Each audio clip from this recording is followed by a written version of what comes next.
You're listening to the Gabe Molina Podcast.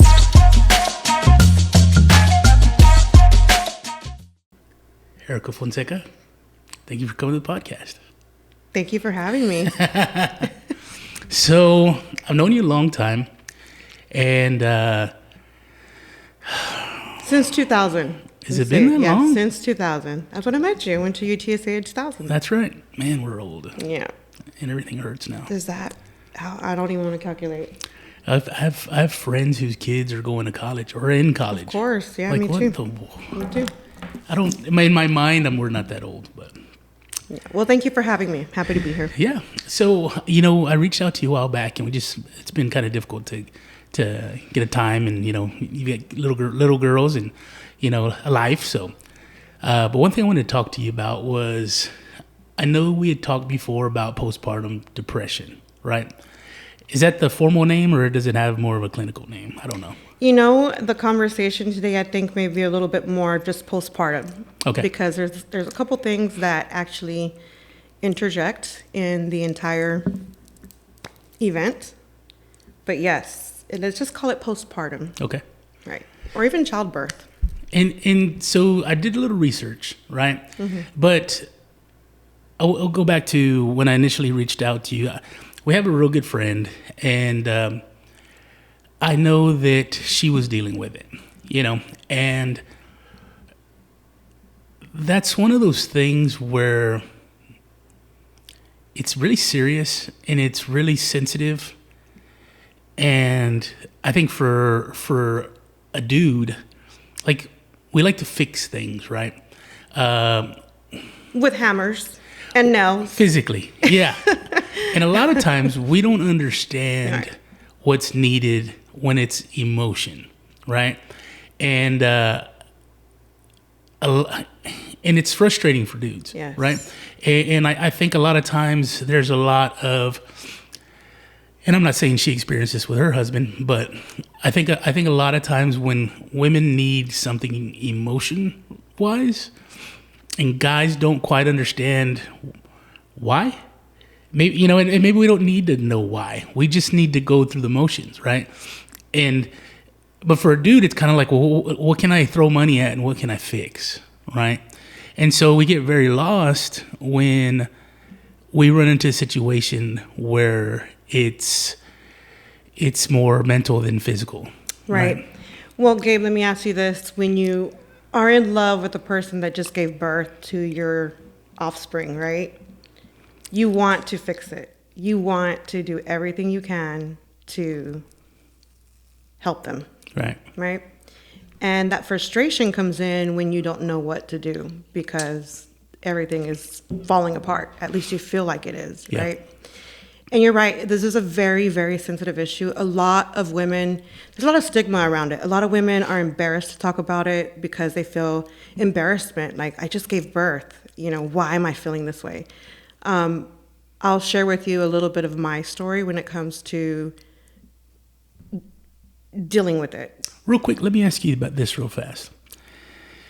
Because I feel like, we tried having kids several times. We had a handful of miscarriages, and it's like, maybe it's not every woman, but what I think from what my understanding and just things that I've read, when a woman is pregnant, her body's changing like crazy. Of course, yes. And they call it like the glow or whatever, but it's changing almost for positive. I know their hair gets longer and their nails get longer, and I guess there's a lot of chemicals that are adding to their physical beauty that feels good, right?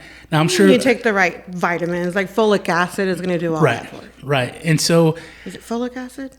I think so. Something. There's a bunch of different things. There's a vitamin that you're supposed to take, a prenatal, right? Yeah, the prenatal stuff. Yeah, there you go. And so there's a lot of like things happening where, I've noticed a lot of pregnant women like just feel really good, and then the baby comes, and this thing overwhelms them, and it's almost like it seems like there's this, hey, this has been amazing. The baby's here. This should be amazing, but it's not. And I guess for a dude, we don't understand that because it's like everything was great. What happened? This is what we've been working toward. And we don't get that, hey, there's something else going on. Yeah. There's a lot going on in the female's body. Chemical imbalances. When you give birth, I mean, your entire hormones go whack. Yeah. And you know how you were talking about the nail growth and the hair growth? Well, after birth, you're actually literally losing hair. Now your hair's falling off. Oh, wow. I actually had, on my second pregnancy, I went bald. Really? 1,000% bald. I had to buy wigs. Wow. Very embarrassed about it. And I didn't want to talk about it. And I actually didn't want to be seen anywhere, not even go to church because, like, I'm bald. And even wearing the wig was difficult for me, one, because I was hot all the time, and I was very uncomfortable. But I also thought, like, what people would think, you know? So it's not just the happy parts, and then, oh my gosh, now everything's destroyed, like the unexpected. So did you go through this with both children, or was it just one? I did. So when you're talking about when you expected something amazing, right, and then it's just not what it was, and you feel this way, right? Is that what you were alluding to? Yeah.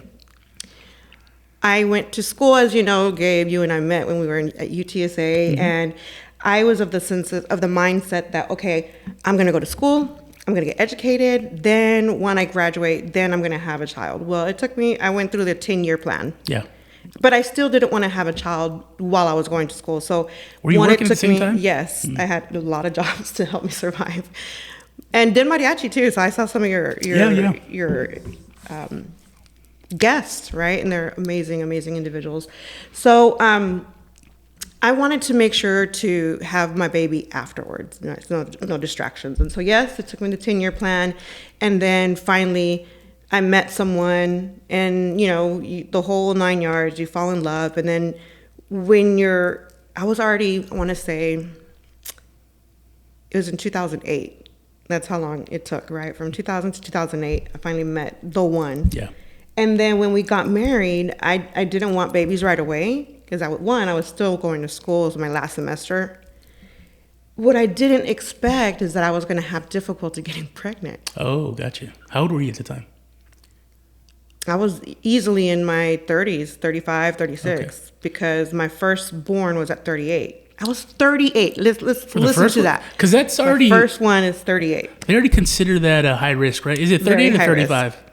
I couldn't remember. I mean, in your 30s. Just late 30s. Yeah, okay. late 30s. I say 30s, you're already Wow, so you already considered... had... Your first one was at 38? 38, yeah. Wow. It took that long. I did not expect that I was going to have difficulties, right? And... I'm a faith person, right? So we prayed and we prayed and we prayed, and it took us a long time to get pregnant. Did y'all do any doctor stuff? Yeah, we did. Okay. 1,000%. Yeah. I'm going to say 1,000% a lot because that's just what I do. But I actually had a really, really great OBG that was very helpful with me, and she helped me go through the process because I was overweight. So there's difficulty with that, difficulty with my hormonal imbalance because I suffered from depression prior to getting pregnant, right? So all those hormones were going whack, and I just could not get pregnant. And then come to find out, I had what is called hyperplasia, which is kind of like a precancer in the uterus. Oh, okay. And so we had to go through all those stages to get all of that removed. And then finally, as a miracle, because during my last biopsy, my doctor said, if this doesn't work, we're going to have to pull the plug, and we're going to have to, take out everything. What is it called again? Remind me. Hyperplasia. Okay, hyperplasia. Yeah. She was like, your life is more important to me right now, and we don't want it to develop into cancer, right? So I went through several biopsies. I'll spare everybody that. But in my last biopsy run, it came out successful. Yay. And then Dr. Anka said, okay, now let's start having children. You're clear, they give you the whole thing. And so we're expecting, very happy. I'm very happy. I'm over the moon because I've always wanted to be a mom. I love children. I was a little kid at church that was still in diapers, carrying babies in diapers. That was me. So, of course, we finally get pregnant, and I worry. I told Dr. Anka, I said, Dr. Anka, I feel like I'm like a little sad, and I don't want to take my medication because I'm afraid it's going to impact the baby. Now, the medication is for depression? Yes. Okay. Yes. And so I would just want to encourage people to talk to your OB, because if you're feeling this way, it's important to get treated. You don't want to be miserably sad throughout your pregnancy. It's the most beautiful time of a woman's livelihood, right? Let me ask you this: when a woman's feeling emotions, there's a chemical thing happening in her body that goes to the baby, doesn't it? Like if a woman's depressed, doesn't the baby still feel that in utero? Yes. In fact, one of my biggest prayers while I was pregnant is like, Lord, help me have peace. Help me find joy. I don't want any negativity running through my baby. Yeah. Running to her. And so that was a big one. And so whenever there was tension at the house and I felt like something was going to pop off, I was very conscious about it, because all I wanted to do was stay happy. Yeah. Right? Stay happy. Stay happy. Baby feels it. Don't cry. Baby feels it. All of that. Yeah. Sometimes you can't help it if you're not getting the help that you need for yourself. So that's why it's important to talk to your OB. So anyway, so she put some medication for me that was safe. And so I was thinking, so there is something. Be fine. Yes. Okay. Yeah. She basically gave me the same medication, just lower dosage, safe dosage, which I didn't know was possible, right? You don't know until you actually go talk to them. And don't be afraid or embarrassed to go talk to your OB. They see everything, right? Yeah. They check everything. So let me tell you, Gabe, do you think that lower dose helped? I was expecting it to help, yes. Okay. It helped during my pregnancy. And then right at my pregnancy, I was so happy. Like the day I gave birth, I was so happy. But not even a full day lasted where I started to feel I want to return this baby. I'm afraid. What's going on? I can't even watch. I remember when we were in the room, The Little Mermaid was playing, and that's my favorite movie of all time. And it was so ironic to me that that's my favorite Disney movie. Yeah. It was playing, and I was like, oh, it's for my baby, so she gets to see it with me. And then immediately after, I'd start to cry. Yeah. And I had crying spells. And I was just so like, why am I crying? Why? I prayed for this child. We waited for her. We did all these trials, all these things. Why is it a miserable time? Okay, so from a dude's perspective, let me ask you this. You didn't understand why you were worried and scared. It wasn't so like from a guy's perspective, we go, what is she worried about? The responsibility of the kid, putting the kid in the car, the way, crazy people in town. That's where our minds go. But for you, you didn't understand why you had these feelings. You just knew that you were having them. I thought they were going to be taken care of, and I didn't know they were going to be that severe. Mm-hmm. I'm going to go into a lot of how I truly felt, because like you said, I didn't know, or, Sure. My spouse at the time, I didn't want it to be something that he would feel because of me. Oh, yeah. I wanted him to enjoy being a new dad, and I felt guilty that I couldn't give him that because I was constantly crying. Now, there's a difference. That's why I wanted to call this, what we said, postpartum. What did we call it? What is the theme? Oh, man. Because there's several we entities, talked about baby blues a little bit, but postpartum depression. Okay, so there is baby blues, which is a temporary kind of depression kind of thing. So it's a different thing. It's different, completely different. Majority of the women may experience some type of baby blues and not even know it. The little crying spells, the mood swings, which are the most obvious ones, the mood swings, right? But it's temporary. As you're going through the childbirth and, the months after, it's temporary. You kind of just, your body knows what to do. And then the baby endorphins kick in and baby blues goes away. But then there's also postpartum depression, which is long-term, a little bit more long-term than the baby blues. It can last anywhere a month after baby blues, or months, or even years, and even up to 12 years or more, and people not even know it. Really? Yes. And for people that are already struggling with depression, it's very important to take care of yourself after postpartum.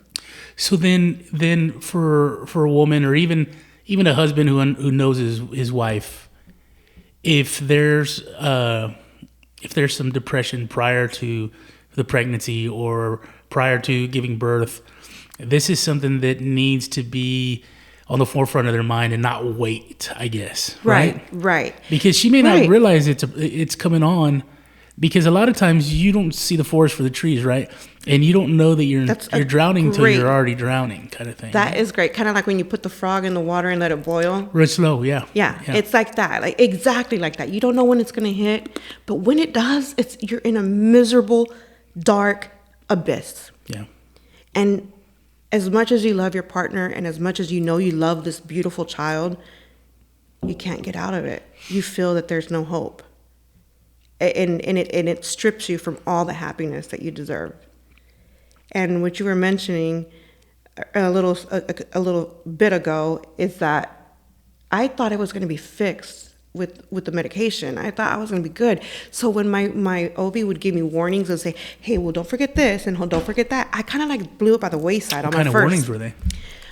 Just make sure to get enough rest, eat well, and be aware that it could cause you to have more when you have birth. It can cause you to have more depression. So come see me right away so we can. I didn't even listen to all of that. And there was probably more important things that she was telling me, but because I felt, hey, she's got me. She's already got me on my little pill. I feel like I was on cloud 9. I was not anticipating. You were putting a lot of stock in the medication. Yes, yes. I was not, because I was so happy. I was prayed for my baby and God blessed us with this baby. And then I just was not expecting what I experienced, which obviously my doctor knew that could happen and may possibly happen to me being a candidate of depression already, prior depression, right? When I had my first, I couldn't enjoy it. And my depression was not like where I don't want to hold my baby, like I don't even want to see my baby. No, I loved holding my baby.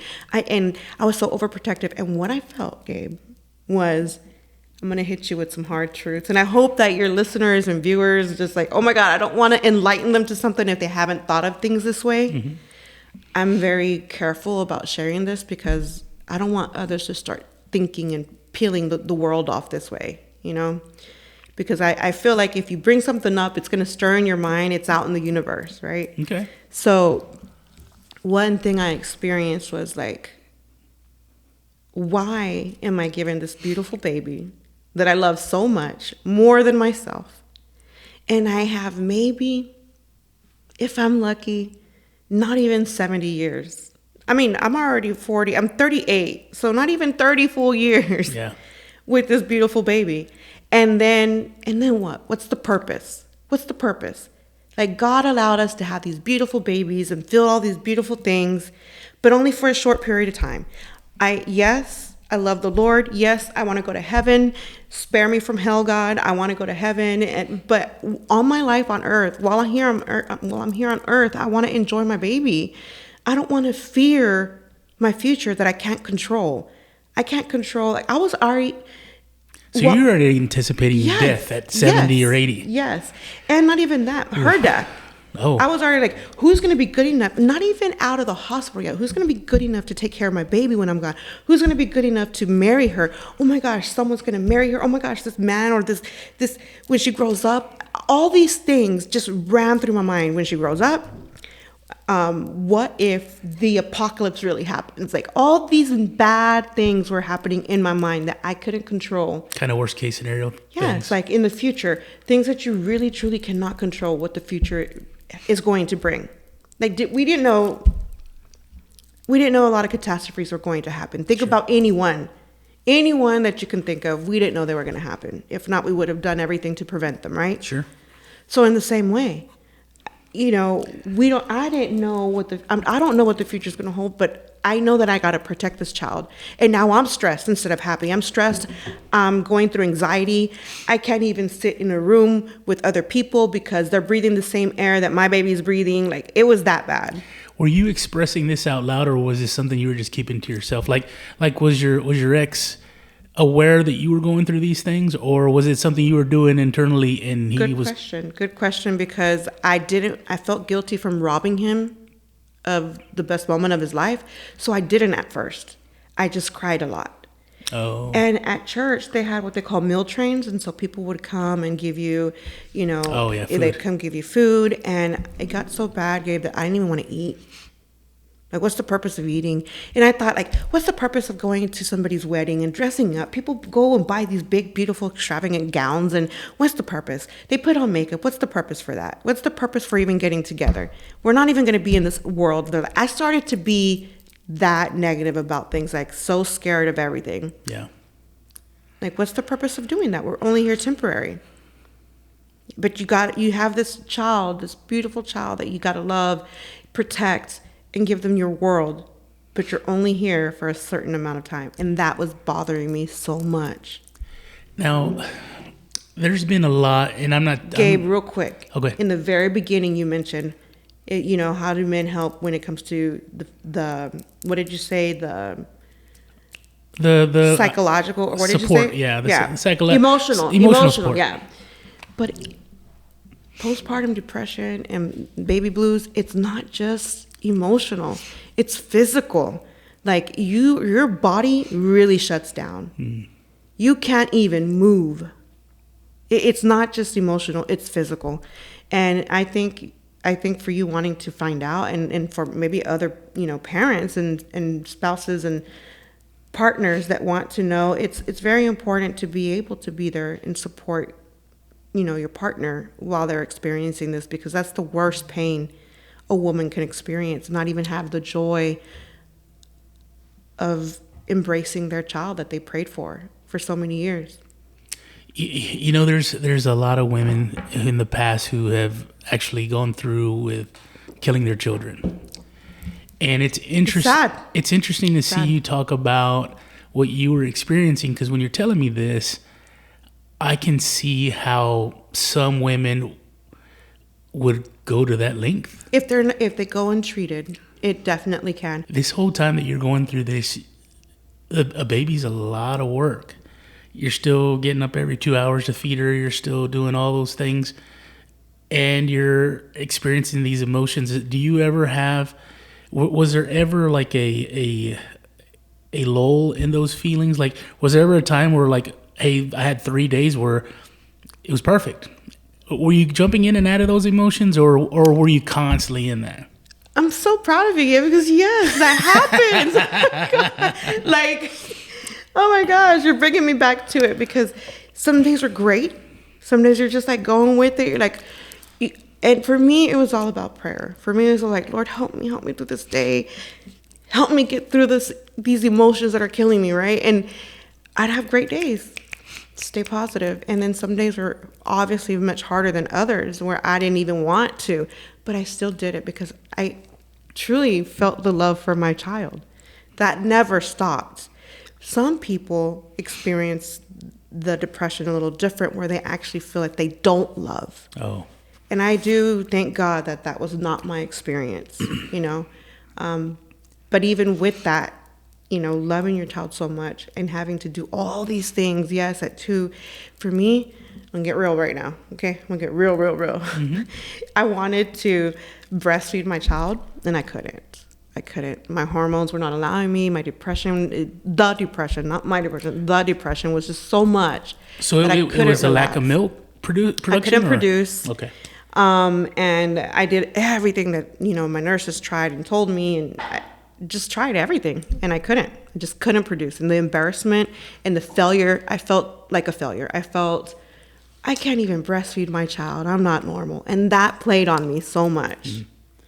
And I should have given up within the first month, but I tried my entire 3 months. I tried so much. Like, I was putting my body through so much pain, putting my mental through so much pain. Was she latching though, or no? She was latching, but one of the other things is that my child really didn't eat. Oh, okay. And that's part of who she is. She really was one of those, and she's very petite. Yeah. Very petite. So she ate very little.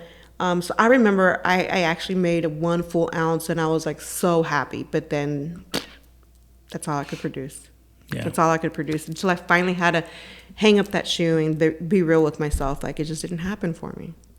And when I joined a Facebook group for mamas, new mamas and whatever, right? That, to learn for lactation and so forth.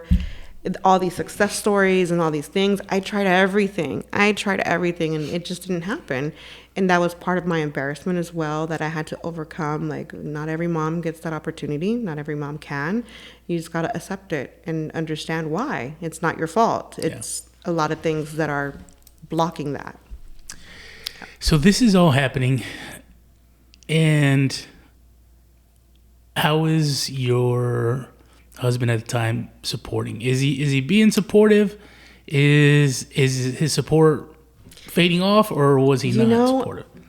I was very blessed because my husband at the time, like, he was very supportive to the point where he sacrificed himself to the point, his happiness. I remember talking to him about it. The very first day that we left the house, after we got out of the hospital and we were at the house, and I didn't want to go anywhere. Remember I told you I was so afraid. And he was trying to convince me to go, let's go do this, let's get out of the house, let's get out of this funk. He was really trying. And I saw that, he would stop a lot of his fun activities just to be there with me. I mean, and when he'd leave to go to the restroom, I'd feel it and I'd start to panic. But I didn't tell him, right? But he kind of knew, and so he'd just come real quick, just go do his thing and come sit. Just come sit. We don't got to talk. I just need your presence. I felt lost without him. Yeah. But I felt I was very lucky, very lucky. And that was my first job. And I asked him about it when we first went out. And I said, I feel like I robbed this from you. And he actually started to cry. I mean, he was driving. He said, this was my first baby. This was my first time being a father. And yes, you took that from me.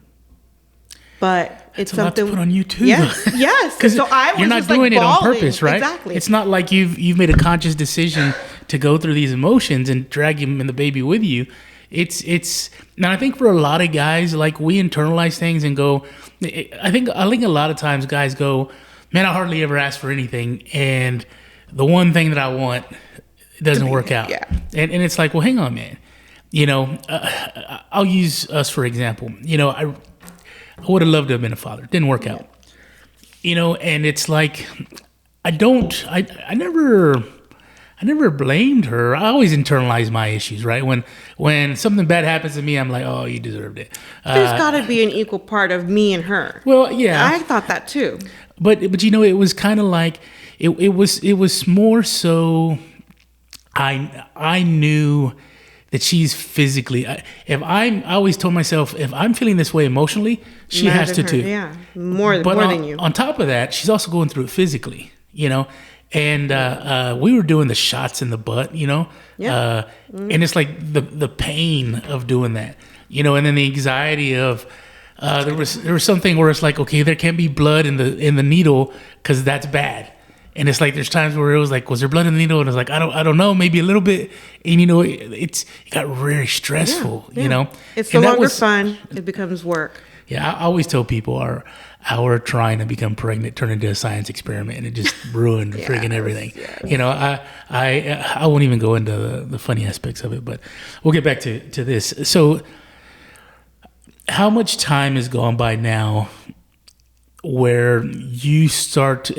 how much time has gone by, and what changes? Do you go to the doctor and say, hey, this medication isn't working, so we need to do something else?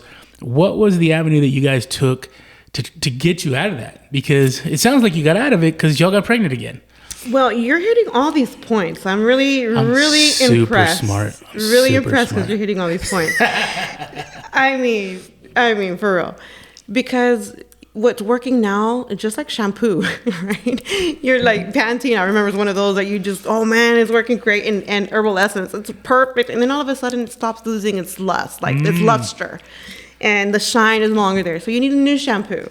The same thing. It's not, there's not a one thing fix. Yeah, no. And so you have to go see your OB. You have to talk about it, because not doing so is going to be more pain for yourself and your entire circle and family.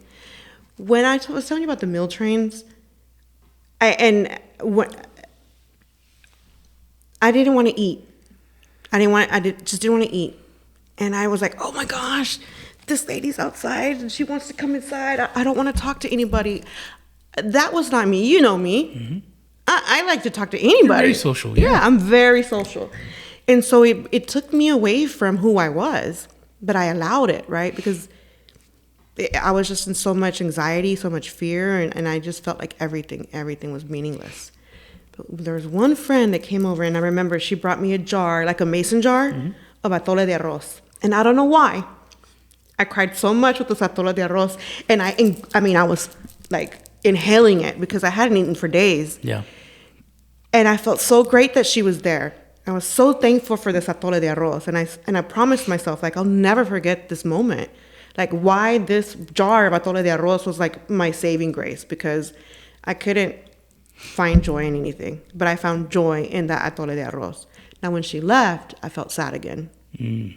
So that was painful. I didn't want her to leave. Like, I can't have my friend here forever, you know? Yeah. There is some people who were just fitting perfectly in. Like, my body just wanted them. My soul just needed them. There's people like that in our lives. I think that I got a buddy that I don't see him very often, but when I see him, I'm so freaking happy to see him. You see? Yeah, and your body and your soul knows that. Yeah. Even though you may not know, but your body and your soul does. Yeah. And it just, for some reason, I wanted her with me all the time. And, you know, and when my ex, when he was there and he'd leave, I'm like, oh my gosh, come back. I'm going to tell you one thing. I'm going to talk about this experience because what I do want is for people to understand how it feels, you know, give you some insight of what it felt for me. There was a difference I could definitely feel. You wake up, possibly don't even think about it. You just wake up throughout your day and you're normal, you're having a good time, or you're just doing your routine, brush your teeth, do your regular routine. You never think about these things, right? You don't know what to think about outside of your routine. Well, when I was going through this real serious part of depression, and I told you I didn't want to go anywhere, when we finally went somewhere, I had to go to see my lactation nurse. And I actually, you know, the medical appointments that I had to go take my first with, right? They had to go check her. I didn't even want to go. I was afraid. Didn't want to. Like, you didn't want to go, or you didn't want to take her? I didn't want to go, period. I didn't want to take her, get ready. Getting ready felt, I remember to this day, when I was getting her ready, bathed the baby, bathed myself, and my ex was getting ready, and while we were like, oh my gosh, the time's running. We got to hurry up and get there. Baby had an explosion. And Perfect it bothered timing. Me. Yes, it bothered me so much. Like, I started to cry. I'm like, I give up. I can't. Yeah. I can't do this. It was everywhere. It was that mustard everywhere. All over me. And you know what I did? I just changed the baby. I'm going to be on time. Changed the baby, you know, got her ready and fixed and all cleaned up. And I went like that with poop all over me. Yeah. And I didn't give two rats' ass about who saw me or smelled me or whatever. I know it's bad. Sure. It's bad. But I just didn't have the energy. I didn't have the gusto. I didn't have nothing. My body could give nothing. So when I stepped out, Gabe, I swear to you, I was in a different universe. It felt like I was in a different planet. The cars looked like 3D. The grass looked different. I actually felt like I was in a sphere, like in a dome. And just the feeling of that scared me because I saw a world differently that I didn't see before. I really felt like I was in an abyss and I couldn't get out. Have you ever seen the world that way? Outside of seeing it in the movies? No. Well, I actually saw it. I was living in it.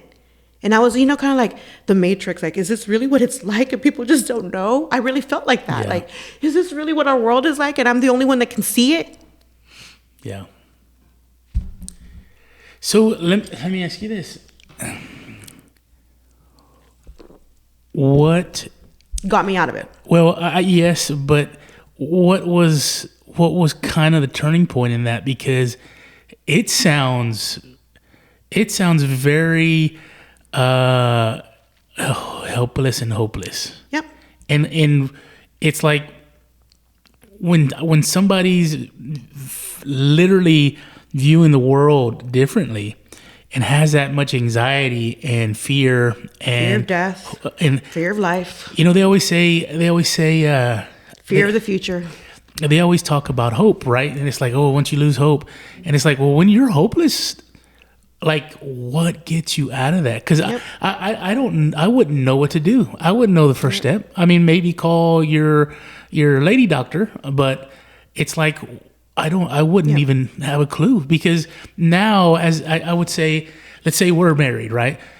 Now, we're not even speaking the same language anymore, right? And it's like, I don't understand. We're not communicating. Nothing you could possibly tell me could take me out of this world that I see. Yeah. Could unveil or like or close my eyes to the world that I've discovered. Yeah. This new world that I'm in, that I see everything 3D, and it's so depressive that nothing matters. And I mean, truly nothing matters in this world. Nothing matters. And unless you're like a psychologist or some sort of doctor that experiences this with multiple people, like, there's no way that a first-time father is going to go, oh, I know what's going on. Yeah, There's no way. no, absolutely not. And you start. He was on tippy toes. Okay. He was. I could tell. And I could tell he wanted to be there for me, which was great. Which is all I needed. Mm-hmm. You don't need to do the perfect thing. You don't need to, like. Some women may want that, but for me, what I was going through, what I experienced, I just wanted him to sit there. Yeah. Don't even do nothing. Just sit there. Be with me.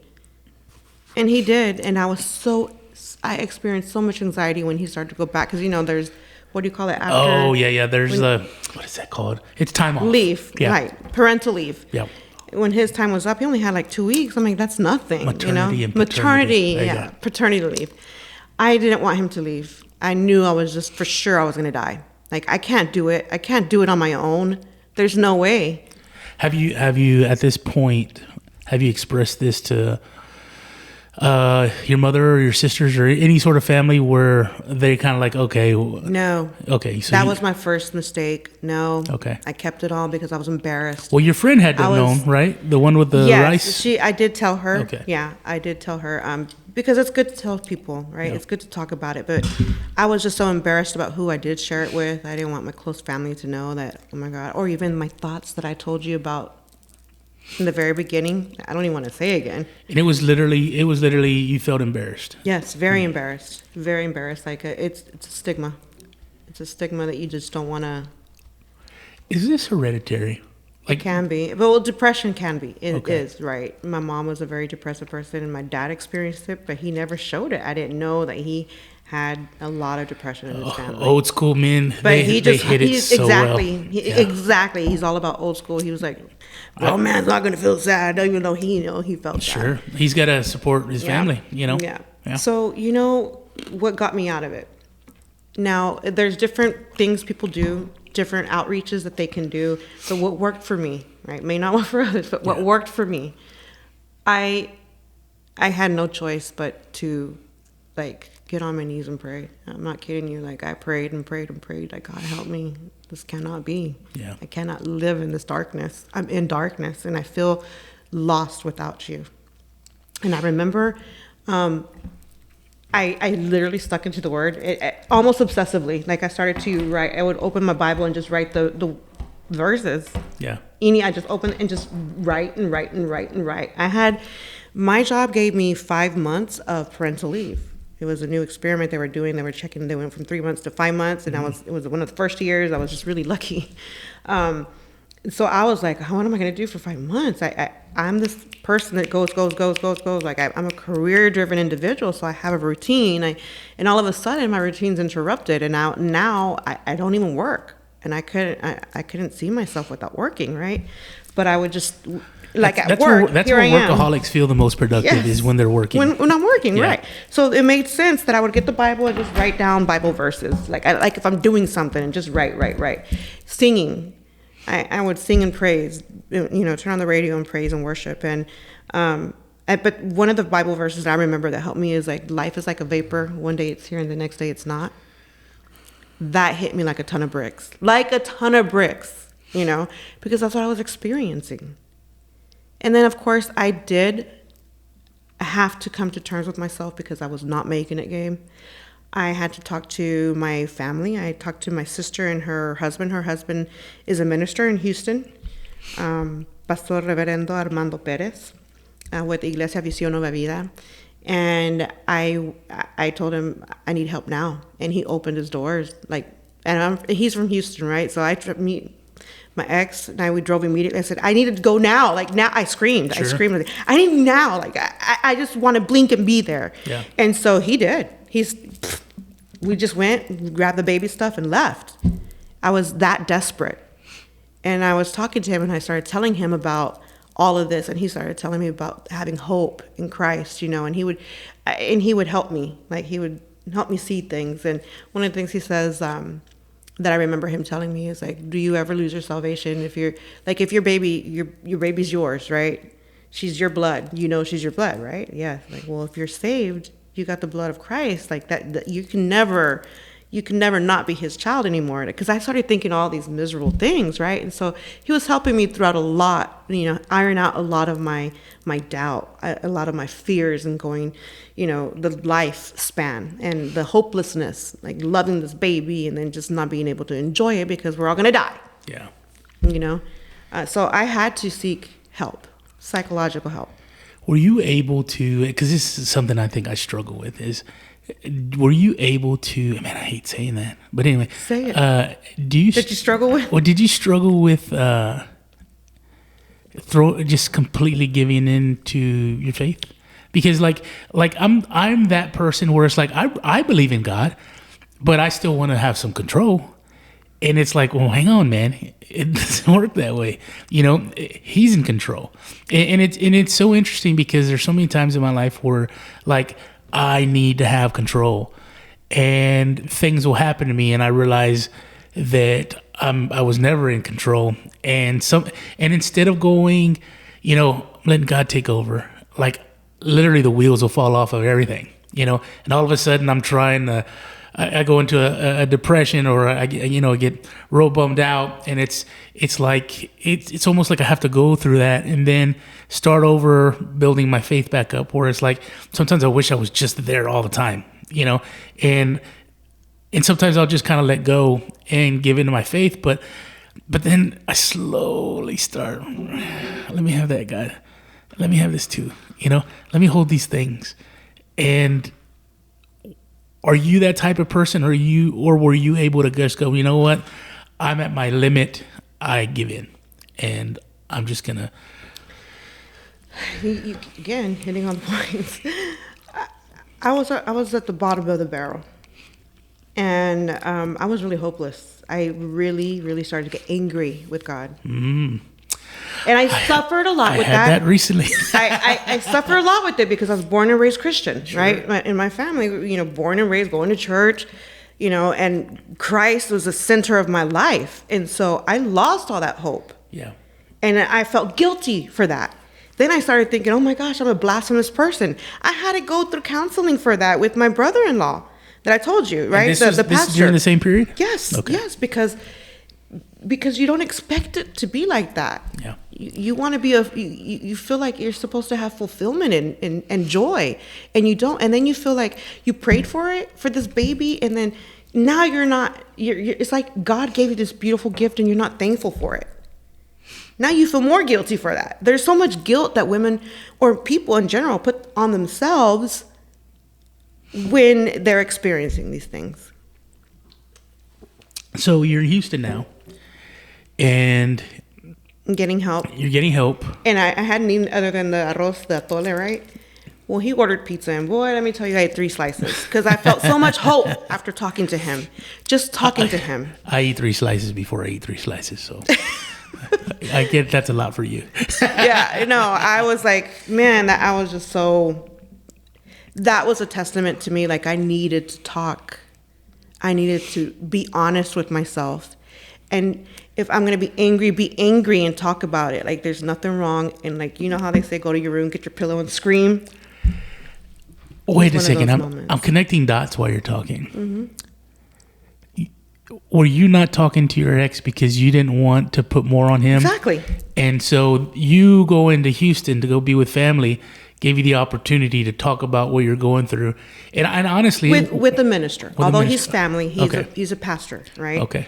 And mind you, I don't know what he knows or doesn't know about pregnancy, right? What, like every man, right? He's a minister of God, but what does he really know? Right. What I needed him was the spiritual aspect. Mm-hmm. Because I already knew my body, my mind, everything was out of chaos. It was just messed up. Yeah. My OB, though, I did keep her, we kept in contact. She always checked up on me, and I always did all those routines. But my spiritual walk was really feeding too much into my depression because I was so guilty about so many things and fearful about so many things and hopeless about so many things that I shouldn't be. Right? Yeah. And so, I had to talk to somebody. And I couldn't talk to my ex because, be very frank with you, our walks were different. I was born and raised in church, and he met Christ much later. Mm-hmm. So I felt like a lot of the things that I'm going to be rooted on and talk to him about, he may not be able to help me. And because I didn't want to waste time because everything was hopeless, I'm sorry, why would I talk to him? I kind of felt like that. Like, I know you're not going to help. And I hate to feel like that and even like kind of roll my eyes, but that's what I was really feeling. Sure. Like, I need real help. And when I couldn't take it anymore, like I tell you, when I was sitting in this recliner that I slept in for many years afterwards, by the way, I cried and I screamed, I can't take it anymore. My mind will not stop. It's racing and I can't make it stop. I need to go see Armando. I need to. Yeah. And I called him, he picked up, and he said, come see me. And I did. We did. And that was what helped me. But that was a piece to what helped me. Remember I told you I'm a career-driven individual. Sure. I have a routine. Although I had 5 months, I called my HR department. I said, look, I don't want to lose out on those 5 months, and I don't want to mess it up for all the other women that do need the 5 months. But I feel like I need to come back sooner. Yeah. Am I able to come back sooner to work? They were trying to discourage me. They wanted me to take the time and blah, blah, blah.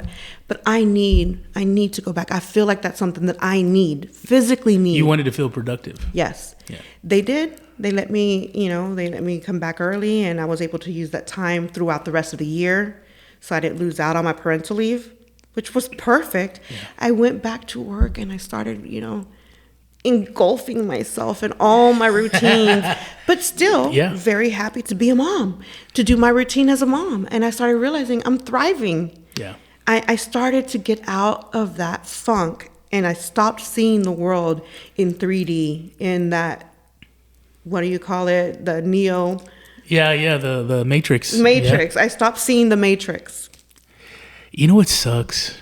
Is that people like you and me, we only feel good when we're being productive at work. I'm the same way, and we have good results. We're being productive with good results, right? Because I've said this 100 times. Like, if I'm working somewhere and I don't feel like I'm being really productive, and for lack of better terms, if I don't feel like I'm the shit, I don't want to be there, And I feel like that at a lot of places. And there's times, even here, the most current job that I'm at, there's some days where deadlines are so bad that I can't do the quality of work that I like to do, and it brings me down. And I wish I was the type of guy that was like, no, spending time with my siblings is what brings me up. And they do, right? But are you a perfectionist, though? In work, to an yes. extent. In right? work, yes. Yeah. And it's funny because, like, I'm trying hard to let some of that go, because it progress over perfection. Right. It's hard. It's hard. I want to be productive, but it sounds like you were starting to get back into your groove, and maybe even because you've always been a religious person, or you've always been strong in your spirituality.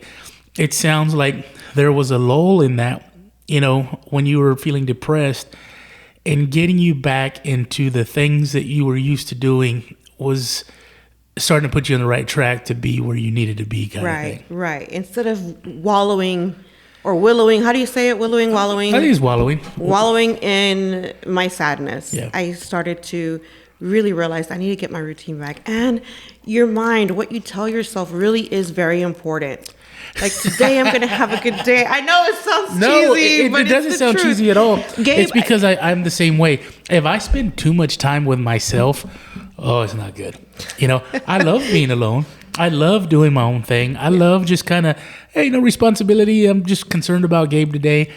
I enjoy that. But when I do that too long, it's no good. Yeah. It's no good. Well, all of this to say too, Gabe, that for me it was difficult because as a Christian and as a believer, having all these doubts was always playing a trip on me, always. And I never imagined that it would be me to experience that.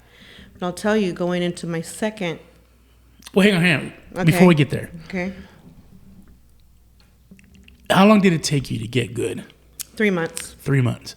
Okay, so now... But you still feel the depression. Mm-hmm.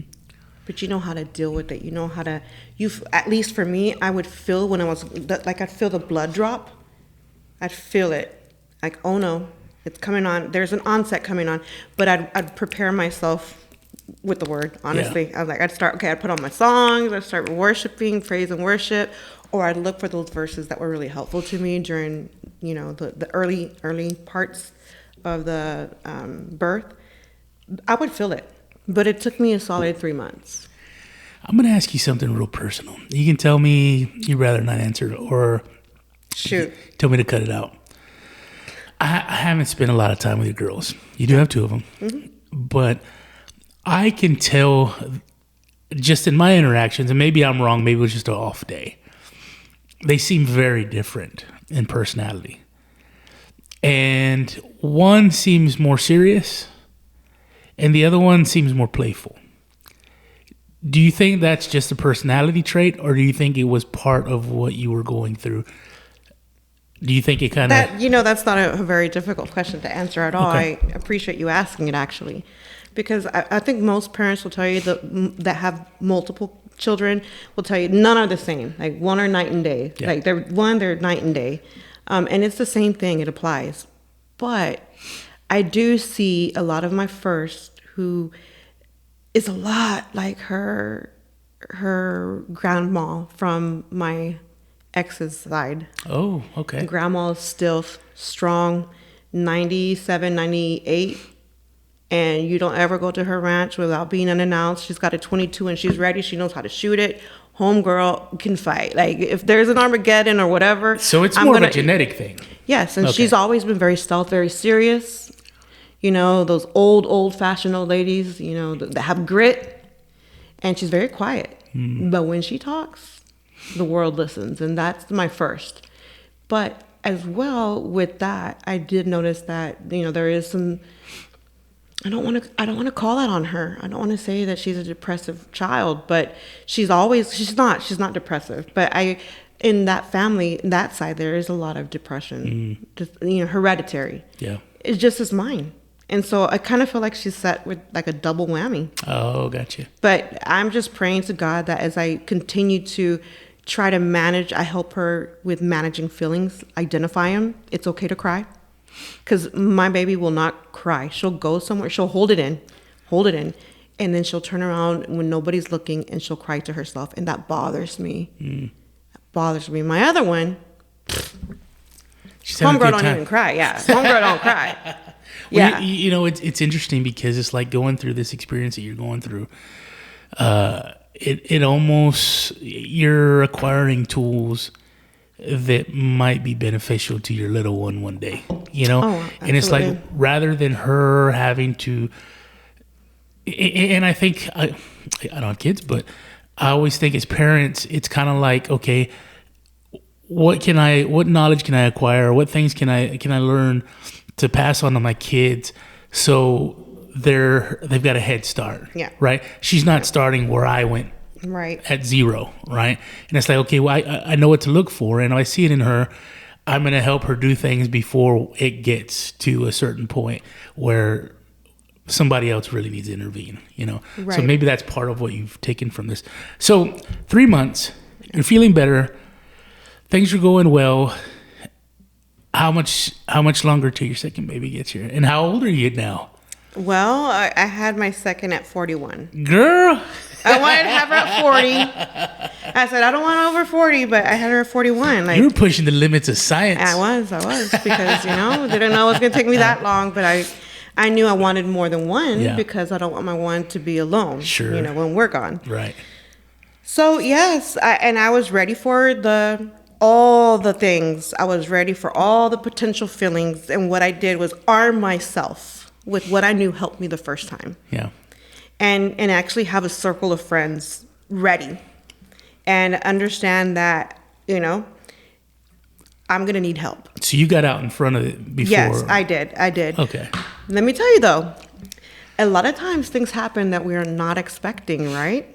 You think you prepare yourself as much as you can for every possible scenario.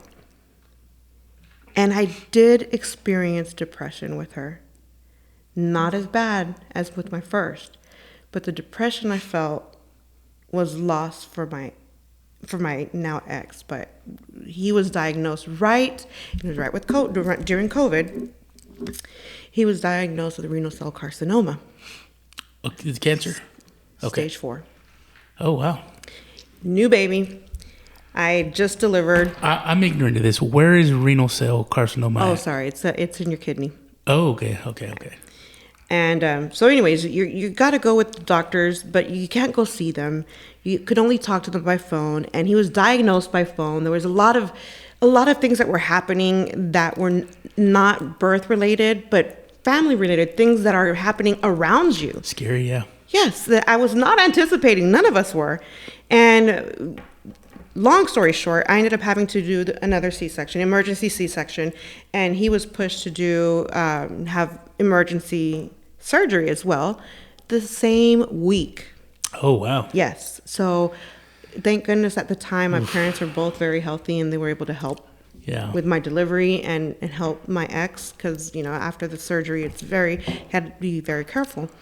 But there was a different kind of depression. It was depression for things around me and people around me, I did feel the baby blues, but I overcame those. I felt like I identified those very well. What I wasn't anticipating is the other factors that didn't happen with my first one. And COVID had a lot to do with that. Yeah. I did feel the loss. I started to feel the helplessness, the pain of the helplessness and the hopeless. And when people do the car things, I didn't find joy in them. I thought they were beautiful, but I just, I started to feel it again. Yeah. But I started to arm myself again. Like I knew what I had to do. I knew I wasn't going to take the whole 5 months. So I already anticipated the 3 months and the rest of the calendar year. I used my parental time to section out vacations for the family. Like I prepared differently, But it was having to manage a life-threatening situation for someone else that you love. Yeah. Which was almost just as bad, if not worse, maybe, because they can potentially lose life. We had to trust. We had to pray a lot to be able to trust the doctors, what they're saying. I mean, you're gonna have surgery and you're gonna take my husband's kidney.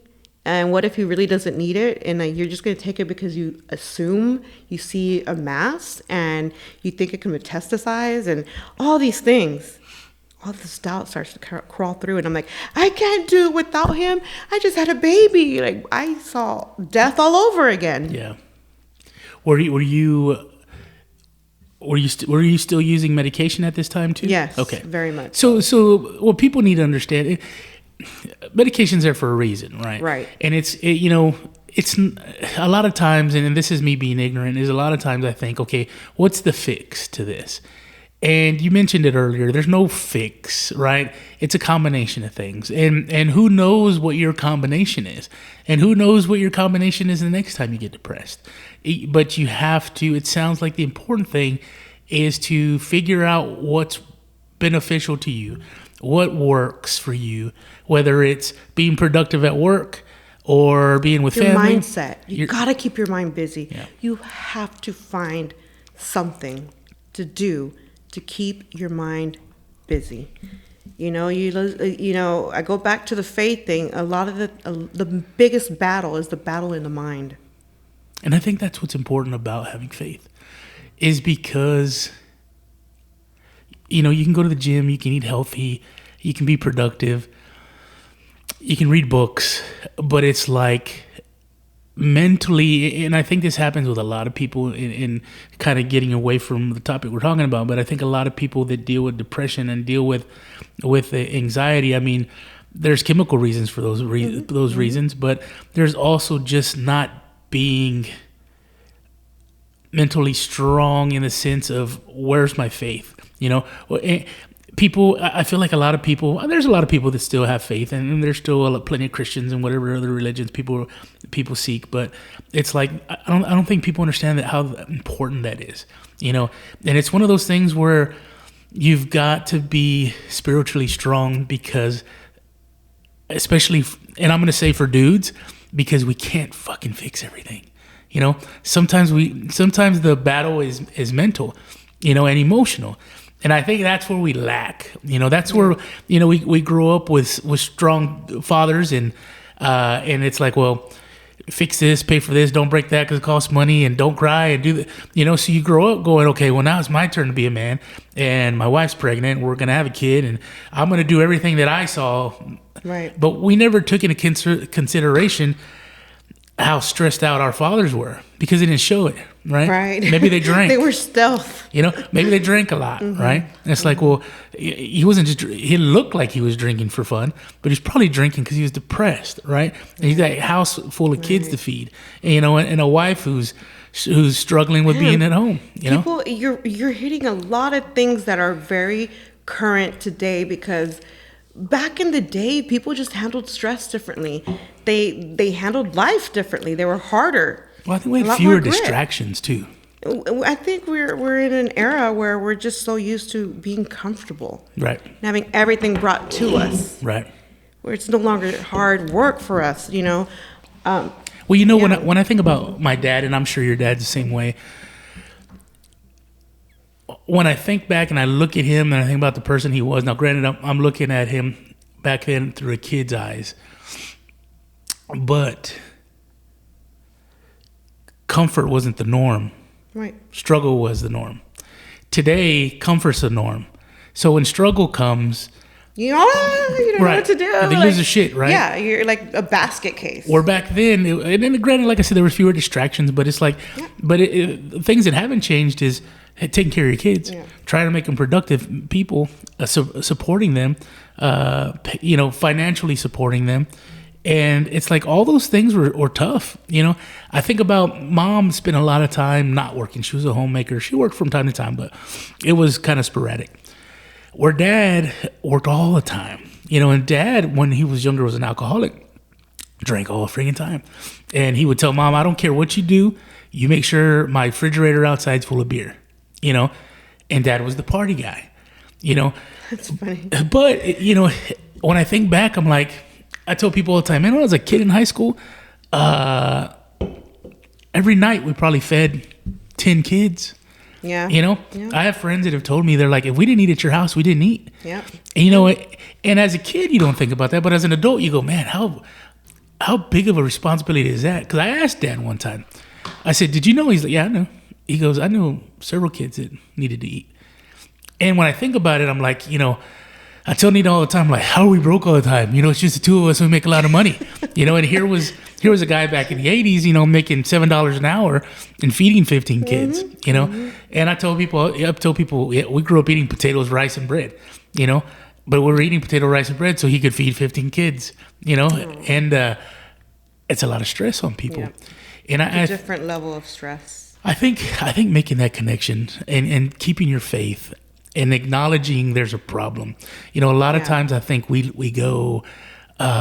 we're in disbelief. Like, no, it can't happen to me. I'm a Christian. Or like, nope, I can't. I prayed for this baby. It happens to other people. Yeah. And it's like, it's happening to you right now. Exactly. So, another big major breaking point for me was when I seeked help. I remember the pastor said, when all these thoughts come and give you that battle in your mind, because again, it's in your mind.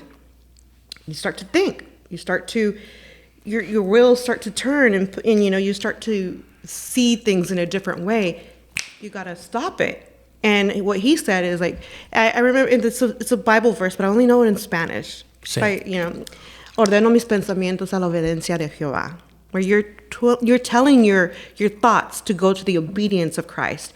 And we have a mind like Christ. And I was like, like the Bible says, like, that's insane. So I remember constantly telling myself, I order my thoughts to the obedience of Christ. I order my thoughts to the obedience of Christ. Ordeno mis pensamientos a la obediencia de Jehová. And I have to get on top of it and boom, start doing something. Wash dishes. Instead of saying I have to wash dishes, thank goodness I have dishes to wash. Thank goodness for my house, Lord. Thank you for my house that I get to sweep and mop. Very corny for some. I get it, but that's what helped me. Right. Well, I think it's important that we look at things that way, because I think we just assume we're going to have, And, Dad became very religious. Mom was always really religious. And I don't think that Dad knew every day that they were going to have, right? Right. And so they were very thankful. And I think we go through this weird phase where, especially like I'll use Catholicism, like, you're raised in it. It took Dad a while to get there, and he ends up getting there. And they bring you into it, and you become an adult, and you get away from it, right? And it's funny because a lot of people that I've talked to on this podcast or even just listen to in other places, there's this weird thing that happens where they started with a faith, right? And then they deviated away from it. And they get real lost and depressed and things happen and they get in the alcohol or drugs or sex or whatever they're doing. And then they're looking for something, right? Something they're looking for something to fill the hole, the abyss. Yes. But then they come back to God. And it's like you were filled, you emptied it, you replaced it with something else that wasn't fulfilling, and now you're back to where you started. And it's the prodigal son story, right? Right. But it's like, how can we? I think a lot of times, if we would just maintain that relationship all the time, we wouldn't struggle as much. But it's kind of one of those things where we live in this world. You don't learn until you struggle. Right. So. Well, we live in this world. Doesn't mean we got to be a part of it, right? Like they say, you're in this world. You're not going to stop someone from listening to Nicki Minaj just because, whatever, Yeah. You're in this world. Sure. You're gonna sit there and listen. You're not gonna be rude like that. And you can still enjoy entertainment and still keep your faith. So I'm not saying listen to Nicki Minaj is a bad thing. I'm sorry because I like to jam to her music too. She's got a couple all right. So I like it. I like it. But when I had my second one, it was a whole different experience, and I couldn't even have visitors come see me. I was so afraid. With the second one? With the second one. It was so different. But like I told you, my fear was fear for my spouse at the time. That's right. Right? But I was just so thankful that this little one was a whirlwind. Yeah. Happy as can be. How old was the first one at the time? 2. I made sure they were 2 years apart. At least 2 years apart. You made sure? Yes, made sure. And they're like yin and yang.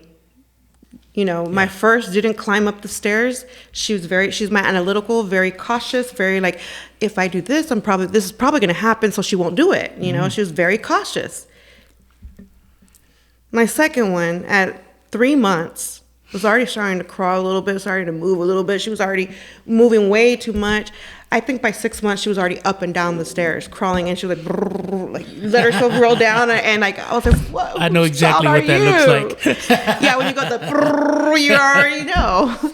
And I feel like there is an equal balance of that, and they really balance each other out. They both have beautiful hearts, and now as a parent, I fear that they have their hearts are so vulnerable because they're so loving. They love everybody. Mm-hmm. They're so gentle and pure.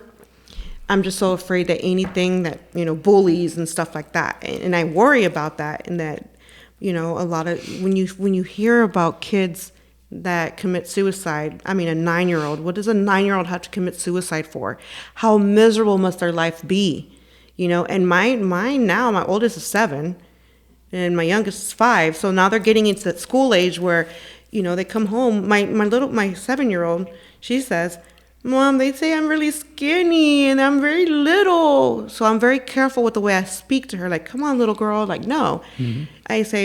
I call her by her name. I don't say little because I know that that's a trigger word Sure. for her. And the other one, oddly enough, she had a time span where she wasn't even eating because she said that her students and her teacher said that she was too big. She was one of the biggest ones in the class. And truly, they're yin and yang, you know? So I always worry, but what I've experienced going through postpartum and having this, you know, going through having to help myself with depression has been, how do I stand in the gap for my girls when they need it? Because the world's going to be this world. We're living in this world. We just talked about it. We're living in this world. We can't stop others from doing what they're going to do. But what am I going to do to help be there for my girls? And all I can do is just, you know, Lord, help me. Help me be the best version of myself, the best mom I can be emotionally and physically for my girls. And I think they're going to need me. And even their dad. Yeah. And I think for them, the fact that you're so close to them, and I think that, you know, for parents, they need to be involved with their kids all the time. You know, even when they get to that age where they're a lot more independent, maybe they're driving, but still being conscious of what they're experiencing when they're not with you. And that happens through communication and conversation and spending time together because, again, you don't want your child to end up in the depths that you were in, right? And the only way you can help mitigate that, it's still their things that they're going through, but I think as a parent, being able to identify, hey, that's a warning sign that I've seen before. Right. And this is, she may not know where she's going, but I know where she's going. Right. And it's time to kind of jump in. You know? Right. But then also too, is to know that to set her up and give her all the tools and ammunition she's going to need if and when she's in those moments. Mm-hmm. Like when I'm not here, when their dad is no longer here, they need to learn who they can depend on, who is faithful to them, that they're always going to have Christ, right? But then also have each other. Yeah. Right? That's why I wanted to have two. Yeah, it's important. At minimum two. It's important.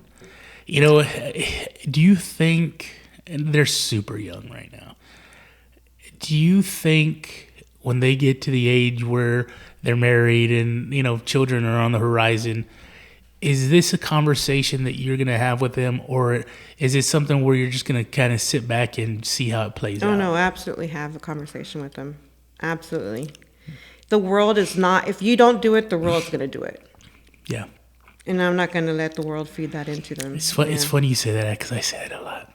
I'm like, either you can teach your kids or the world will teach them, and the world's real rough. Hey, so. You know what? The first thing that comes to my mind is like, oh, you're feeling that way? Here, take this little pill. Yeah. You know, right now, like all the things that people are experiencing with the drugs. I will tell you, like, one of the things that I pray a lot about now is I'm like, Lord, help my children when they grow up. I don't want them to fall into bad influences and the drugs. Like when you see, I'm pretty sure you see on Facebook, there's this I forgot who it is. I don't know if it's Facebook, Instagram, or TikTok, but he goes around and he tapes homeless that are drug addicts. I haven't seen it. And he literally, like, he actually helps them. What my understanding is of what I see in the video, he helps them, he gives them money and helps them get on track. But then a couple weeks later, he finds them again and he's videotaping them and like, what happened? And tell me your story. Where are you from? And I see this person had a beautiful life and it's so destroyed by drugs. Yeah. I don't want that to be my girls. I don't want that to be. So I have to make sure to walk them to Christ and walk them to the right influences, be present. Even if people that don't believe or whatever, go through the Catholic Church or whatever it is that you believe in, but be present with your children, be part of their events. If you're not there, someone else is going to be there. It's funny you say that. My buddy, Bo, that owns this place, we've talked before. And I always tell him, man, you guys are amazing parents, man. Like, they're really good. That's awesome. Oftentimes he's like, dude, all we do is show up. He goes, you'd be surprised how many games or practices through these kids' lives that we go to, and we see kids whose parents don't show up. Yeah. He's like, literally, that's all you got to do is show up. and it's a big deal. But people use sports or events or after school events as, a babysitter. Let me go drop my kid off at T-ball and so I can go run some errands. And it's like, imagine how good it feels when the kid gets a little hit or catches a ball and looks and stands and sees you staring at him. Yeah. It's like, that's the important thing, Yes. And I think a lot of people miss that. They go, I'll be there next time, and I mean, you just got to show up as a parent. You do. A lot of times it can be that simple, but it seems that simple and that minute, or that just, it doesn't mean, or it's not that big of a significance. But even in early childhood up to, mature age, it's important. Yeah. I had my little one had my firstborn. She had a picnic in school, the shark picnic, where they learned about sharks, and all the parents are going to go and see what their child is working on. And my baby was just so happy that I was there. She was jumping and jumping like if she won the lottery. Yeah. And I was like, oh. And as a parent, why would you want to miss that? Right. Why would you want to miss that? Well, Ericka, is there anything else you want to share? I just want to encourage all people, women, men, because men do experience it as well. There is a portion of postpartum depression that men do experience as well. I'm not going to dabble too much into that because obviously, time's already ran, but first and foremost is to be very transparent with yourself and understand where you're at. Understand it's okay. A lot of women experience the same, depression. Sometimes it's baby blues, which is, temporary, and sometimes it's longer, postpartum depression. It gets very serious very quickly when it's unattended. So go and speak to your OB, have your circle of friends ready, and most importantly, anchor yourself in what you believe in. Anchor yourself in Christ, anchor yourself in things that keep you going in your mindset, What is your advice to the men? The same. Anchor yourself and just continue. I was lucky. I am lucky that, my ex was just amazing to try to understand me and just to be there. He didn't pressure. Men don't pressure women because that's the worst time you can do. Like, what's happening? What are you experiencing? Yeah. Like, I can't help you. You don't, that is not the right solution. The quietness and the stillness was very helpful. And for men, I would say the same thing. Talk to your doctor. And if you start to feel that depression hit in and start to set in, it might be temporary, that you could get some, advice from your doctor and tell you what you need to do. Either it's therapy or sometimes the medication is needed. It's very necessary and it's temporary. Yeah. Ericka Fonseca, thank you so much. Thank you for having me. I appreciate you coming on and sharing your story with me. So I'm glad that you got two beautiful girls and they love you very much and things are good now. So I'm happy for you. Yes, thank you. Thanks Thank you for having me, and your podcast is doing amazing. Absolutely. I've been trying to get you on for a while, so I really enjoyed this. And I think it's a serious topic, and I think you being able to navigate that and to be able to share your story with people, because, I've said it before talking to other folks, but a lot of times we feel like we're the only ones experiencing these negative things, and we're not. A lot of people do. And so you shouldn't hold that against yourself. You shouldn't hold that against yourself, thinking that you're the only one and why me. It's a lot of people, and you're not alone. Right. There's help out there. So thanks a ton. Thank you. Thanks everybody for listening. Thanks for listening to the Gabe Molina podcast. Yo, Barry.